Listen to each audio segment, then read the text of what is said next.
Le gawuni, la shinzuani, est une tenue traditionnelle comorienne de l'île de Nzouani, portée par les femmes. Bien plus qu'un simple vêtement, il constitue un élément important du patrimoine culturel comorien et un symbole fort de l'identité féminine à Nzouani. Cette tenue accompagne les femmes anjouanaises tout au long de leur vie et reste étroitement liée aux traditions ainsi qu'aux rites de la communauté. Le mot gawuni vient du swahili et serait lui-même emprunté à l'anglais gown, qui signifie robe. L'expression gawuni, la shinzuani, signifie robe anjouanaise, en référence à l'île de Nzouani, également appelée Anjouan. Concernant l'origine de cette tenue, deux hypothèses existent.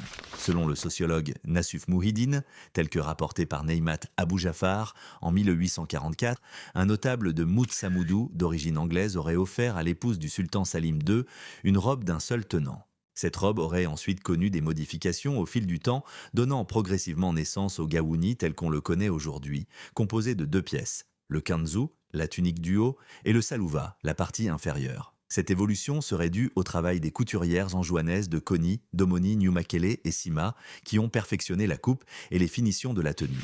Cependant, une autre hypothèse de Neymat Abou Jafar évoque le rôle des femmes Makua et Sakalava, anciennes esclaves, présentes dans le sultanat de Nzouani. Ces femmes portaient initialement un pagne appelé salouva. Avec l'évolution des normes sociales, elles ont commencé à couvrir davantage leur corps en ajoutant une tunique. Comme il leur fallait une tenue pratique pour travailler et que les multiples couches gênaient leurs mouvements, l'une d'entre elles aurait eu l'idée de couper le bas de sa tunique tout en conservant son pagne salouva afin de ne pas renoncer à son identité. Seule la partie supérieure de la tunique était portée au-dessus du salouva. Cette adaptation aurait donné naissance à la structure du gawuni. Au fil des générations, les couturières de Nzouani ont perfectionné cette tenue. La tunique s'est transformée en kanzu, dont l'ouverture frontale est ornée d'un col appelé uosi. Les manches sont devenues plus ajustées et une doublure en popeline a été ajoutée pour éviter la transparence. Le salouva, quant à lui, est devenu une grande pièce cousue et nouée autour de la poitrine. Le tissu le plus utilisé aujourd'hui est le kanga, largement répandu sur la côte swahili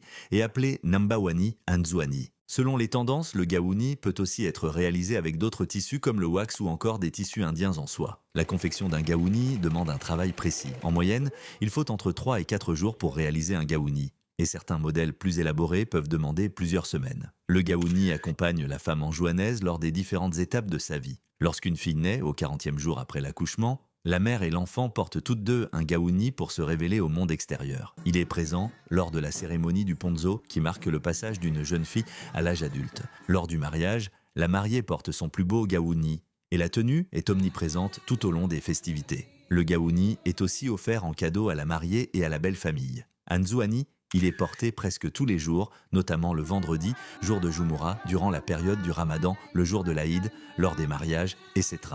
Le gawuni, la shinzuani, se transmet de génération en génération et représente à la fois un héritage culturel, un savoir-faire artisanal et un symbole fort de l'identité anjouanaise.